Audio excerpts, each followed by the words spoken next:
अस्सलाम वालेकुम क्लास। उम्मीद है कि आप सब लोग ठीक होंगे, अपने घरों में महफूज होंगे। मुल्की हालात के पेश नज़र आपके लेक्चर जो हैं वो ऑनलाइन लिए जा रहे हैं। आपने अपने मुल्क के लिए, अफवाज पाकिस्तान के लिए भरपूर दुआ करनी है, उनकी सलामती की दुआ करनी है। आज हमारा जो लेक्चर है हिस्ट्री का ग्रेड 7 10th में chapter number 4 part 2 Muslims in south Asia, इसको आज हम लोगों ने डिस्कस करना है। सबसे पहले हम लोग जो है वो अपनी स्मार्ट डायरी देख लेते हैं।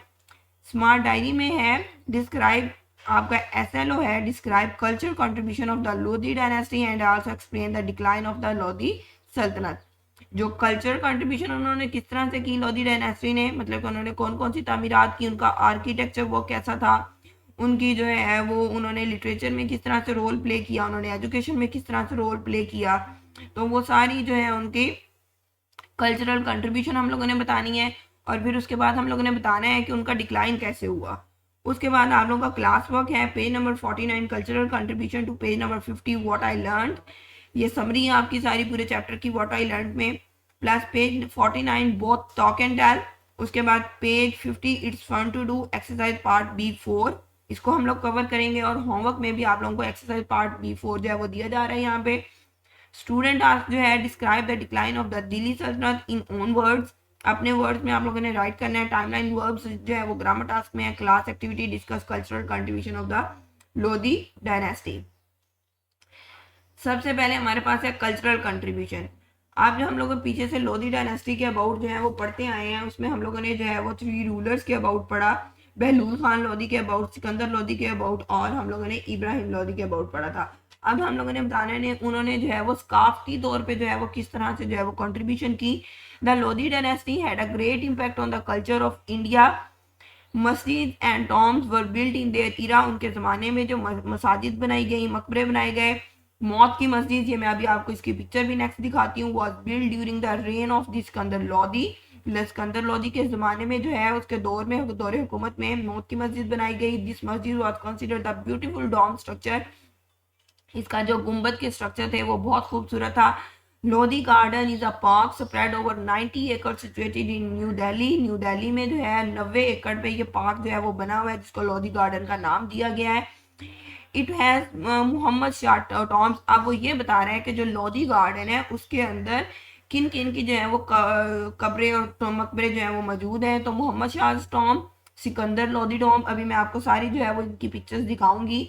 शीशा गुंबद एंड 12 गुंबद architecture work on the of the 16 centuries of the Lodhis. ये और ये सारा जो आर्किटेक्चरल वर्क जो था ये लोधीज ने करवाया था। 12 गुंबद a big dome was constructed along with the मस्जिद एंड अ मेहमान खाना एंड इन, जिसको सराय भी कहा जाता है, वो बनाया गया। शीश गुंबद and the tomb of Sikandar were most important monuments of the Lodi dynasty, और ये उनके बड़े जो है वो तारीखी मुकामात हैं लोधी डायनेस्टी के, शीश गुंबद और जो है वो सिकंदर लोधी का जो मकबरा है। काजी were appointed to establish peace and justice, अमन को बहाल करने के लिए, इंसाफ को बहाल करने के लिए उसने जो है वो काजी अपॉइंटेड किए थे उन्होंने।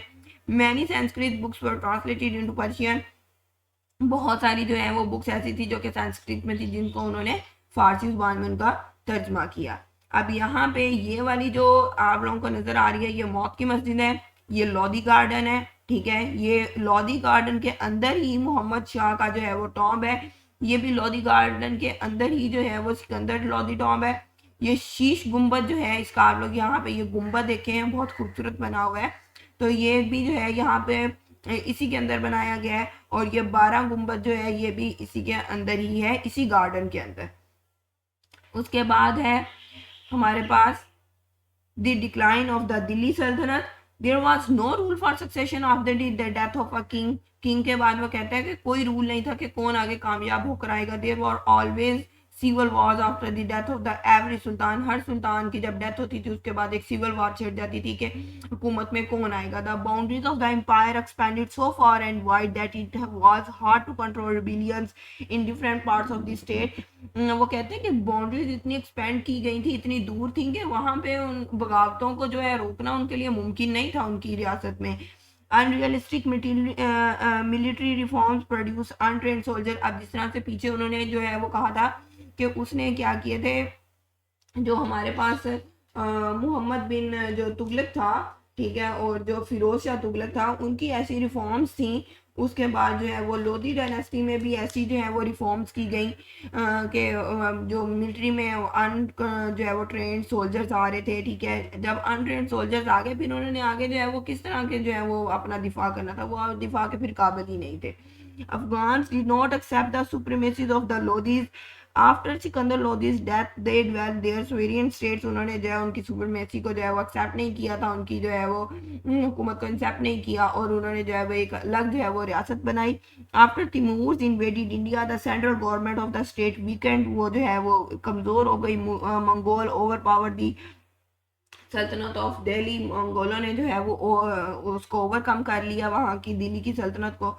इसमें इट्स फन टू डू है find the location of the Delhi सल्तनत in the modern world using a world map. ये मैं अभी आपको इसका वर्ल्ड मैप दिखाती हूँ दिल्ली सल्तनत का आज के दौर में, ठीक है। उसके बाद ये फन टू डू है आपका, ये उसका आंसर है। ये जो सारा एरिया है, ये तब जो है वो जो ऑरेंज किया गया है, ये सारा जो है वो दिल्ली सल्तनत में आता था, ठीक है।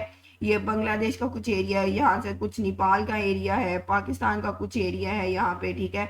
और ये सारा इंडिया जो है ये दिल्ली सल्तनत में आता था। उसके बाद व्हाट आई लर्नड है, the Turkish originated Khilji dynasty was the second dynasty that ruled the Delhi सल्तनत ऑफ इंडिया फ्रॉम 1290 टू 1320। और जो तुर्किश ओरिजिनेटेड खिलजी डायनेस्टी थी, ये सेकंड डायनेस्टी थी, और इसने जो है 1290 से 1320 तक जो है यहाँ पे हुकूमत की। अलाउद्दीन खिलजी, जलालुद्दीन खिलजी, मुबारक खिलजी और द थ्री प्रोमिनेंट लीडर्स थे इनके, ठीक है। उन्होंने रिमार्केबल चेंजेस की थी। उसके बाद तुगलक डायनेस्टी आई, उन्होंने दिल्ली का होल्ड संभाला। After the decline of the Khilji dynasty, Ghazi Malik Tughlaq, Mohammad bin Tughlaq, Firoz Tughlaq ruled over India. Remarkable geographical changes, उन्होंने जो है वो बाउंड्रीज बहुत ज़्यादा एक्सपेंड कर दी थी। तिमूर ने उसके बाद उनको इन्वेडेड किया वहाँ पे इंडिया में 1398 में, और उसने जो है वो काफ़ी वहाँ पे लूट मार मचाई। उसके बाद उसने जो है इनकी सारी वेल्थ जो है वो लूट ली थी। उसके बाद उसने जो है वो वहाँ के फूड की शॉर्टेज हो गई थी, अभी आप लोगों ने पीछे जो है इसके इम्पैक्ट पड़े भी हैं। उसके बाद सैयद डायनेस्टी आई 1414 टू 1451, और वो ज़्यादा देर तक जो है वो चल नहीं सकी। उसको भी लोधीज ने जो क्या किया, डिफीट किया। लोधीज आए जो कि अफगान थे। 1451 टू 1526 तक इन्होंने जो है वहाँ पे हुकूमत की। बहलूल लोधी इसमें प्रोमिनेंट रूलर है, उनका सिकंदर लोधी, इब्राहिम लोधी। उसके बाद 1526 में मंगोल जो है उन्होंने लोधी डायनेस्टी को जो है वो एंड किया, और वहाँ पे ओवर पावर्ड हो गए। When Mongols invaded India, it was divided into many sovereign states, और वो बहुत अलग अलग रास्तों में जो है वो बट गए। उसके बाद हमारे पास एक्सरसाइज है इसकी, हम लोगों ने जो B4 कवर करना है, व्हाई डिड द दिल्ली सल्तनत डिक्लाइन।